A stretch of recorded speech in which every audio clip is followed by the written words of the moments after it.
Good. What is this? Is this a video? This is everything. Wow, that's awesome. First time I've ever seen someone with that.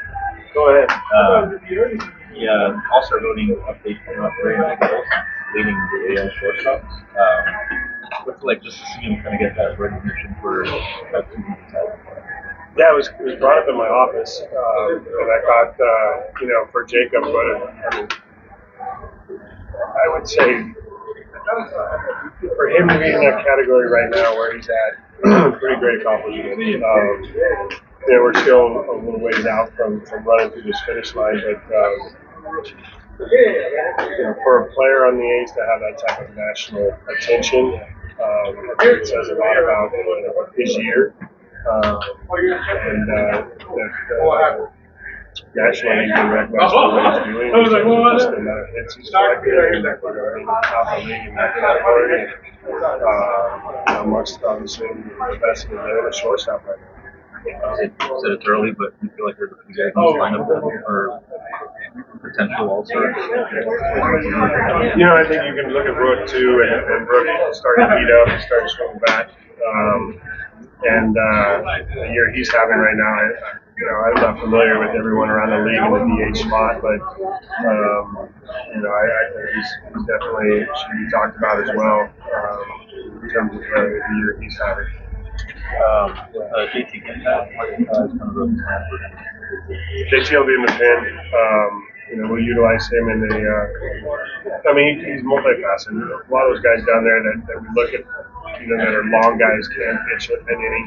You saw Hogan Harris come in, pitch the ninth inning 2 days ago, but he's a guy that can go, multiple innings, same as Newcomb. So JT does that as well, and we're glad to have him back.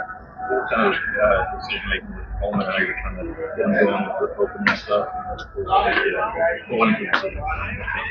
think initially right now we're looking at the length, the amount of games we have in front of us, and the length that JT can provide, and the others down in the bullpen. Like I said, Newcomb, Vito, Harris all provide multiple innings. And I think, with the job Kelly's done, the job that Fergie did yesterday, obviously with Mason back there, McFarland, you've got a good mix of guys that are, leverage guys and guys that can provide innings. Yes, just talk about the All-Star game. Another player with an award, first time ever a player in the game of baseball makes the electric play of the week. When did that award come about? Only about 10 years. It's been 10 years? Yeah. It's 10 years old? Mm-hmm. Electric play of the week? Yes. Okay. Everything that has a sponsor, they put a name on it. Got it. Okay. But first player ever. Yeah, I think there's a combination of luck and skill in that, right? You've got to get the perfect ball that aligns with making a play that qualifies to be electric. But, he's done things defensively that go unnoticed that are just as electric, and in that same game that I think we saw him go up and make that catch that qualified him and won him the award. He made a play in the gap that he made look easy, which there aren't very many center fielders in the game that can make those type of plays look easy. I talked about it last week when he made the play, but to be able to go back, get on the wall, get up on top of the wall, and yet come in and make the catch inside 250 feet, that's impressive. Yes, and I noticed in your lineup, Urias is another second base. Any particular, what goes into this decision? We only played, 50 games in 54 days, so a lot of the decision making at this point, the middle of June, is to give guys a day of rest, make sure they stay fresh, along with getting other guys in the lineup. I'm a firm believer that 26-man roster, you've got to make everyone feel included, and you got to get everybody contributing. And when guys sit for a while, it's tough for them to get back in that lineup and help the club win. Yeah, so Zach left today. He'll join Vegas and DH tomorrow. So he'll start his play progression tomorrow, which we're excited about. I know he's equally as excited about it. He came in the office, make sure that I knew we'd see him soon. So hopefully, we went out once. Hopefully, this is the last time he'll have to go through a rehab stint this year, and obviously we'll be tracking him and following the progress. Training camp is joining the booth. How cool is that, especially as that is for a player that held a comeback? Yeah, it's great to have Tony around. I talked about him a little bit when he announced his retirement.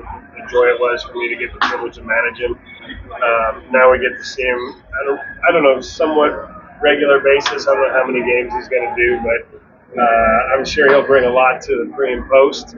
And him and Dallas will be pretty entertaining when he gets a chance to sit up there in game. So looking forward to that. I see Ushel is in there. Any plan for him? We'll determine. I mean, we've brought him back to kind of go through a conversation with him, make sure he's feeling good, and assess where he's at in his rehab. With Denzel, obviously, it's spectacular plans in terms of just the communication aspect and the more practical and normal center field stuff. How is he growing in that area? I don't know how much growth there can be defensively, but on the offensive side, we can talk about the growth. The bats have been getting better and better. We talk about our focus being 1%, right? You get 1% better every day, and I think he's really done that offensively. The defensive side, speed of the game is an uncomfortable for him. I think he understands getting the baseballs. How fast the game can be at this level, and so he's done everything out there that was expected. All right.